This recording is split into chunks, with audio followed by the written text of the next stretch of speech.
Okay student, अब हामी यो भिडियोमा डिस्कस गर्न गइरहेछौँ है, जसमा चाहिँ यो रेजिस्टिभ सर्किट र इन्डक्टिभ सर्किटलाई के गरेको छ भने सिरिजमा जोडेको छ, जहाँ एउटा रेजिस्टेन्स अफ रेजिस्टर आर छ र इन्डक्टेन्स अफ इन्डक्टर एल छ, जसलाई सिरिज कम्बिनेसनमा जोडेर यहाँ एसी भोल्टेज जो छ त्यसलाई एसी सोर्स भन्छौँ, त्यो एपियर हुने टोटल भोल्टेज जो हुन्छ त्यो भनेको हाम्रो भी हो, जो म्याक्सिमम भोल्टेजको साइन ओमेगा टी टाइम्स हुन्छ। म्याक्सिमम पिक भ्यालु जो यसबाट हामीले एप्लाई गर्छौँ त्यसको के हुन्छ साइन ओमेगा टी टाइम्स यो भोल्टेज यो टोटल सर्किटमा एपियर हुन्छ, जसमा भोल्टेज अक्रस रेजिस्टर भनेको भिआर हुन्छ, भोल्टेज अक्रस इन्डक्टर भनेको भिएल हुन्छ, जसलाई के गरेको छ भने यो फेजर डायग्राममा र वेभ डायग्राममा एक्सप्रेस गरेको छ। अब यहाँ चाहिँ यो फेजर डायग्राममा देखाउने हो भने त एउटा कुरा के अझै लाग्यो होला भने कि हामी पहिला फेजर डायग्राम देखाउने कि वेभ डायग्राम देखाउने। यो वेभ डायग्राम जो छ हाम्रो यो वेभ डायग्रामको आधारमा हामीले यो फेजर त्यसपछि यो बनाउने। हामी यही बुझ्छौँ के कुरा भने कि भोल्टेज जब यहाँ हामीले सोर्सबाट एप्लाई गर्छौँ भने भोल्टेज र करेन्ट कसरी मुभ गर्छ र टोटल करेन्ट कति हुन्छ र टोटल भोल्टेज कति हुन्छ र यहाँ चाहिँ करेन्ट र भोल्टेजको बिचमा फेज एंगल कति हुन्छ, यो तीनटा कुरालाई हामी यहाँ डिस्कस गर्छौँ। जसमा हेरौँ यहाँ वेभ डायग्राममा यहाँ हेर्ने हो भने पहिला हामी फेजर डायग्राम हेरौँ। फेजर डायग्राममा मैले के देखाएको छ भने यहाँ कि रेजिस्टरबाट जो करेन्ट पास हुन्छ त्यसको एक्रसमा हुने भोल्टेज र करेन्ट सेम फेजमा हुन्छ र सेम एक्सिसमा मुभ गर्छ, सेम पोइन्टबाट सेम एक्सिसमा मुभ गर्छ। त्यहाँ के हुन्छ कुनै किसिमको फेज डिफरेन्स हुँदैन करेन्ट र भोल्टेजको बिचमा। तर हामी इन्डक्टरमा आउँछौँ भने इन्डक्टरमा के हुन्छ करेन्ट र भोल्टेजको बिचमा फेज डिफरेन्स हुन्छ 90 डिग्रीको, जो हामीले अगाडि देखाएको छौँ प्युर इन्डक्टिभ सर्किटमा। त यहाँ हामीले हेर्दाखेरि एउटा कुरा के देखाएको छौँ भन्दा भोल्टेज एक्रस जो इन्डक्टर हुन्छ त्यो भिएल भनेको हाम्रो के हुन्छ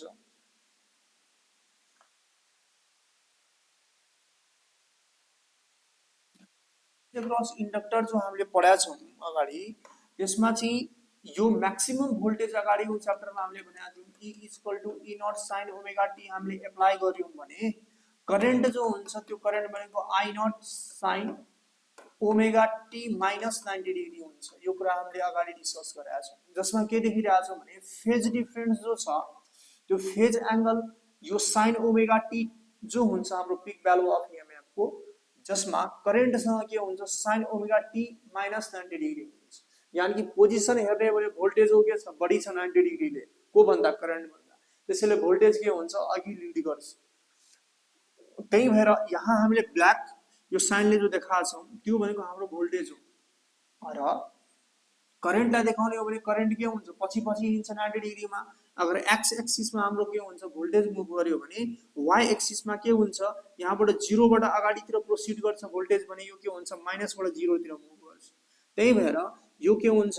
प्रिन्सिपल एक्सिसबाट यो क्रस गरेर निस्किसक्छ भने यहाँ मात्रै के हुन्छ प्रिन्सिपल एक्सिसलाई भेटाउँछ यसले। त्यसैले यो दुईटाको पाथ हेर्ने हो भने यहाँ यो थीटाको डिफरेन्स, फेरि यहाँ हेर्ने हो भने यहाँ पनि के छ यहाँ पनि थीटाको डिफरेन्स, अगर यहाँ हेर्ने हो भने यो दुईटाको बिचमा पनि के छ थीटाको डिफरेन्स, यहाँ पनि हेर्ने हो भने थीटाको डिफरेन्स, यहाँ पनि हेर्ने हो भने के छ थीटाको डिफरेन्स। यही हेर्ने हो भने यहाँ यो भोल्टेज के भएको छ प्रिन्सिपल एक्सिसलाई भेटाइसकेको छ, तर एकछिन पछि के हुन्छ 80 डिग्रीको डिफरेन्समा यानी कि थीटा डिग्रीको डिफरेन्समा आएर यो करेन्टले के हुन्छ प्रिन्सिपल एक्सिसलाई भेटाउँछ है। त्यही भएर के हुन्छ भने यो सुरुदेखि हेर्यो भने यतिको फेज डिफरेन्समा करेन्ट एन्ड भोल्टेज मुभ गर्छ, जसमा भोल्टेज के हुन्छ पहिला नै पुगिसक्छ प्रिन्सिपल एक्सिसमा तर पछि गएर के हुन्छ करेन्ट आएर मिट गर्छ। त्यही भएर यहाँ के छ भने थीटा डिग्रीको फेज एंगल हुन्छ कहाँ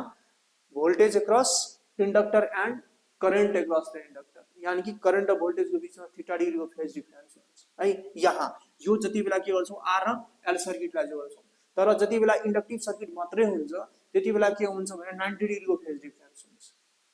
त्यही भएर यहाँ चाहिँ रेजिस्टरको केसलाई हेर्ने हो भने त करेन्ट एन्ड भोल्टेज सेम फेजमा हुन्छ, जसलाई हामी यहाँ देखाएको छौँ। तर इन्डक्टरको केसमा भोल्टेज एक्रस इन्डक्टरलाई हामीले यतातिर देखाएको छौँ भने करेन्टलाई यतातिर देखाएको छौँ है, यस्तो हुन्छ। अब कुरा के छ भने यसलाई माथितिर किन लिने भन्दाखेरि के छ भने यो माथितिर अहिले चाहिँ भोल्टेज हाम्रो के हुन्छ माथितिर लिड गर्छ नि सरी यहाँबाट हाम्रो के हुन्छ भने यो जो भोल्टेज छ त्यो यतातिर लिड गर्छ र करेन्ट के गर्छ हाम्रो यतातिर लिड गरिरहेछ है मुभ गरिरहेछ यहाँ हाम्रो यो पोइन्टबाट यतातिर त्यही भएर हामी के गर्छौँ भने यो फेजर यो वेभ डायग्राम जो छ त्यो वेभ डायग्रामको आधारमा के गर्छौँ हामी फेजर डायग्राम देखाउँछौँ यहाँ चाहिँ कुरा के छ भने यो भोल्टेज एक्रस इन्डक्टरलाई माथि नै देखायौँ किनभने चाहिँ यतातिर हामीले भोल्टेज एक्रस रेजिस्टरलाई देखाएको छौँ त्यही भएर र करेन्ट के हुन्छ करेन्ट त यतातिर मुभ गर्छ किनभने रेजिस्टरको करेन्ट के हुन्छ यतातिर मुभ गर्छ त्यसैले करेन्टलाई यतातिर देखायो भने भोल्टेजलाई हामी यो एक्सिसमा देखायौँ है अनि यो दुईटाको बीचको फेज एंगल कति छ 90 डिग्री छ यहाँ हाम्रो यो के छ 90 डिग्री छ तर इन्डक्टरमा मात्रै हेर्ने हो भने जति बेला रेजिस्टरसँग जोडिन्छ त्यति बेला करेन्ट एन्ड भोल्टेजको बीचमा थीटा डिग्रीको फेज डिफरेन्स हुन्छ जसले हामीले यहाँ देखाएको थियौँ अघि जसलाई हामी अहिले क्याल्कुलेट गर्ने गर्छौँ त्यसो भए अब यहाँ चाहिँ हामी के गरौँ भने यसलाई लेख्दाखेरि चाहिँ यहाँ हामी भनिदिन्छौँ कि resistance of resistor is connected with a inductor of inductance L in the series combination and a AC source is applied across them where the VR voltage appears across the resistor and VL voltage appears across the inductor and the voltage and current is shown in the phasor wave diagram wave diagram and phasor diagram त्यसपछि हामी के भन्छौं भने language धेरै नलेख्ने यति मात्रै language like भन्ने यसमा यो डायग्राममा जति कुरा देखाएको छ त्यति कुरालाई त्यसपछि हामी के भन्छौं भने since voltage across resistor is equal to I into R where अघि जस्तै हामी भन्छौं where current and resistance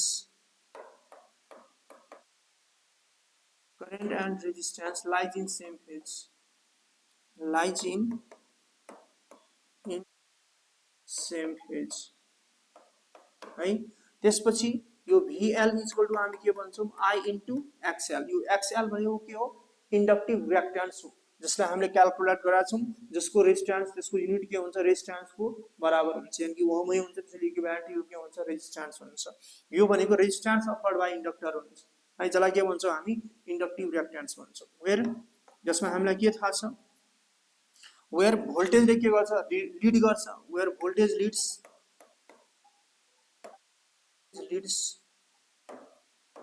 the